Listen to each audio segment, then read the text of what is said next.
உறவுகள் யாவருக்கும் வணக்கம். இன்றைக்கி நம்ம யார் கூட நிற்கிறோம் அப்படின்னு பார்த்தீங்கன்னா, சிவகங்கை மாவட்ட சமூக ஆர்வலர் மானாமதுரை பகுதியைச் சேர்ந்த திரு லோகநாதன் அவர்களோட நம்ம நிற்கிறோம். லோகநாதன் அவர்கள்ட்ட சில கேள்விகள் நம்ம கேட்க வேண்டியிருக்கு. வணக்கம் லோகநாதன். வணக்கம். உங்கள்கிட்ட நான் என்ன கேட்க போகிறேன் அப்படின்னா, இப்போ ரீசெண்டாக இந்த சமீபமாக பார்த்தீங்கன்னா நிறைய சமூக பணிகள் நீங்கள் உங்கள் ஏரியாவில் பண்ணிகிட்ருக்கீங்க. உங்களுடைய மாவட்ட ஆட்சியர் அலுவலகத்திலேருந்து ஒரு கடிதத்தை நான் படித்தேன். உங்களுக்கு கொடுத்த ஒரு கடிதத்தை படித்தேன். அது என்ன அப்படின்னா, நீங்கள் ஒரு மனு கொடுத்ததாகவும் அந்த மனுவை பேஸ் பண்ணி கிட்டத்தட்ட 90க்கும் மேற்பட்ட மாவட்ட ஆட்சியர் அலுவலக கட்டுப்பாட்டில் இருக்கக்கூடிய அனைத்து துறைகளுக்கும் இருக்கக்கூடிய அரசு அலுவலர்கள் எல்லாம் ஐடென்டி கார்டு போடணும்னு சொல்லி மாவட்ட ஆட்சியர்களும் உத்தரவு போட்டிருக்காங்க. மாவட்ட ஆட்சியர் உத்தரவு போட்டிருக்காங்க. அந்த நிகழ்வு சம்மந்தமாக நீங்கள் என்ன முன்னெடுப்பு எடுத்தீங்க? எதற்காண்டி அந்த உத்தரவை பிறப்பிச்சாங்க? ஆனால் இப்போது ஒரு பொதுமக்கள் ஒரு பட்டா சார்ந்தோ அல்லது ஒரு வரி சார்ந்தோ ஏதோ ஒரு அலுவலகத்தை நாடுறாங்கன்னா, வட்டார வளர்ச்சி அலுவலகமாக இருக்கட்டும், இல்லை வட்டாட்சியர் அலுவலகமாக இருக்கட்டும், அங்கே போகும்போது யார் அதிகாரி, யார் விஓஓ, யார் ஆர்ஐ அப்படின்றது தெரியல பொதுமக்களுக்கு. அதுவே ஒரு குழப்ப நிலையை உருவாக்கிட்டு இருந்தது. இது எல்லா அலுவலகங்களையும் நான் கலாய்வு பண்ணும்போது பார்த்துக்கிட்டு இருந்தேன். பார்க்கும்போது இது பெரிய நம்மளுக்கு படித்த சில பேருக்கே அது புரியாத புதிராக இருக்குது. அப்போ பொதுமக்கள் பாமரங்களுக்கு அது தெரியாமல் போயிடும்.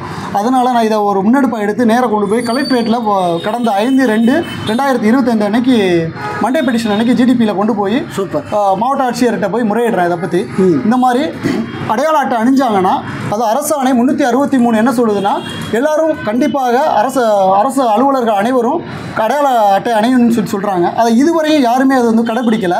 கடைநிலை ஊழியர்கள் முதல் மேல்நிலை ஊழியர்கள் முதல் கடைநிலை ஊழியர்களை அணியணும்னு சொல்கிறாங்க.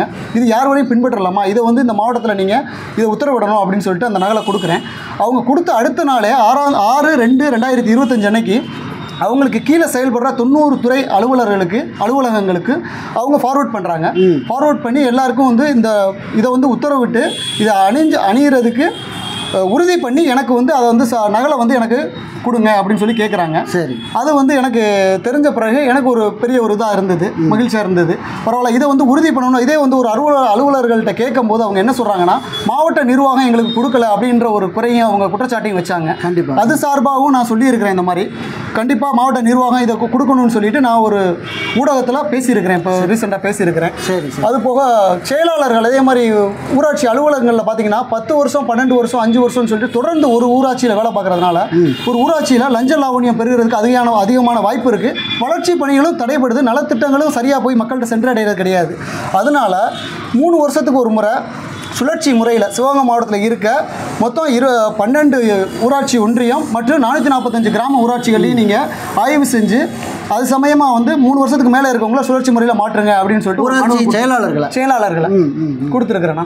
ஓகே, இப்போ அந்த மனு கண்டிப்பாக விசாரணைக்கு வர்ற நிலைமையில் இருக்குது அப்படின்னு நினைக்கிறீங்களா? ஆமாம், கண்டிப்பாக. நான் இது சம்மந்தமாக என்னென்னு கேட்டிங்கன்னா, நேற்று எனக்கு வட்டார வளர்ச்சி துணை அதாவது டெப்டி பிடிஓ எனக்கு நேற்று தொடர்பு கொண்டு பேசினார்.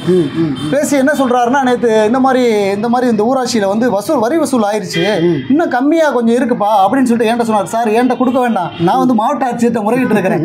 நீங்கள் சரியாக அதை அவங்க இப்போ 5 வருஷம் ஆகுது, எப்போ அப்பாயின்மெண்ட் பண்ணீங்கன்னு பாருங்க.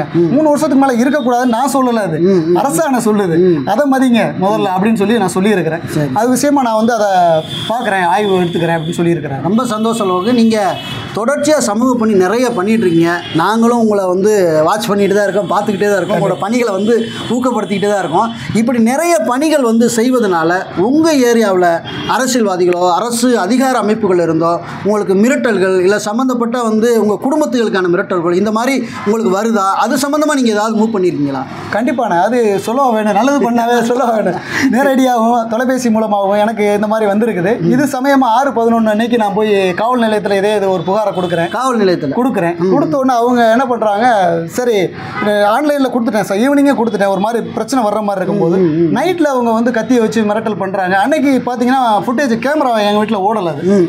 அது சமயமாக கொடுத்த உடனே அவங்க டிஎஸ்பிக்கு அன்னைக்கு நைட்டு தொடர்பு கொள்கிறேன். 2 பேர் வருவாங்கன்னு சொல்கிறாங்க. பீட் காவல்லேருந்து வர்றாங்க 2 பேர். வந்துட்டு சார், நாளைக்கு காலையில் நீங்கள் காவல் நிலையத்தில் எழுதி கொடுக்கலான்னு சொல்கிறாங்க.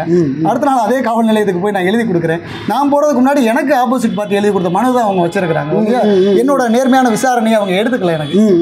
அதுக்கு பிறகு இதை சம்பந்தமாக நான் தென்மண்டல ஐஜி, மாவட்ட காவல்துறை கண்காணிப்பாளர், அந்த காவல் நிலையத்துக்கு உட்பட்ட ஆய்வாளருக்குமே இதை ஒரு போஸ்ட்டில் பதிவஞ்சலில் வச்சுருக்கிறேன். சரி சரி சரி. ஆமாங்க. அது இன்னும் விசாரணைக்கு வரல? விசாரணைக்கு வரல. ஓகே சரி. இப்போ இந்த சமூக பணி செய்கிறதுனால உங்களுக்கு அதில் திருப்தி இருக்கா? இல்லை என்னடா இவ்வளவு பிரச்சனைகளை நம்ம தாங்கி சுமக்க வேண்டியிருக்கே அப்படிங்கிற ஒரு எண்ணம் உங்களுக்கு என்னைக்காவது இந்த சமூக பணி நம்ம தொடர்ந்து செய்வோம் இல்லை செய்ய வேணாம் அப்படி தான் உங்களுக்கு தோணியிருக்கா? எவ்வளோ இடையூறு வந்தாலும் இதை கண்டிப்பாக கொண்டு போகணுன்றது ஒரு லட்சியமாக இறங்கியாச்சு.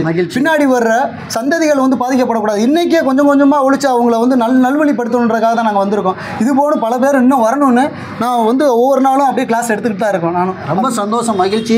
சிவகங்கை மாவட்டத்தில் இப்படியும் ஒரு ஆள் ஏற்கனவே சிவகங்கை மாவட்ட பொறுப்பாளர் திரு கலாம் கார்த்தி அவர்கள் ஒரு பக்கம் வேலை பார்த்துட்டு இருந்தாலும் சிவகங்கை மாவட்டம் மானாமரம் பகுதியில் நம்ம தம்பி லோகு அவர்கள் வந்து தீவிரமாக இந்த பணி செஞ்சுட்டு இருக்காங்க. நம்ம கேள்விப்பட்டு ரொம்ப சந்தோஷப்பட்டோம். ஸோ இதை எதற்காக நாங்கள் லோகு இந்த மாதிரி ஆட்கள்லாம் செய்கிறோம் அப்படின்னா, இந்த சமூகத்தில் ஏதாவது ஒரு மாற்றங்கள் நிகழணும், லஞ்ச லாவண்யம் இல்லாத ஒரு கட்டமைப்பு இங்கே உருவாக்கணும், நம்மளுக்கு பின்னாடி வர்ற ஒரு ஜென்ரேஷன் இங்கே ஒரு நல்ல கட்டமைப்பில் வாழணும் அப்படின்னு தான் நாங்கள் நினைக்கிறோம். இது போன்ற செயல்களை நீங்களும் செய்யணும் அப்படின்னு நினச்சிங்கன்னா நீங்கள் தாராளமாக ஆர்டிஐ பயன்படுத்தி நிறைய ஊழல்களை வெளிக்கொண்டு வரலாம். உங்களை ஊக்கப்படுத்துவதற்காக இந்த மாதிரி மனு கொடுத்தேன் எனக்கு எதுவுமே நடக்கலை அப்படின்னு சொல்லக்கூடிய உறவுகளுக்கு இப்போ லோகு கொடுத்த அந்த மனுவுக்கு எவ்வளோ பெரிய மாற்றங்கள் இங்கே நடந்திருக்கு அப்படின்னு அவர் சொன்னது நீங்கள் கேட்டிருப்பீங்க. ஆகவே எல்லாருமே முடிஞ்ச வரைக்கும் இந்த சமுதாயத்தில் மாற்றத்துக்கு முன் வருவோம் அப்படிங்கிற கேட்டிருக்கிறேன். நீங்கள் என் சேனலுக்கு வந்து பேட்டி கொடுத்ததுக்கு ரொம்ப நன்றி லோகு. நன்றி.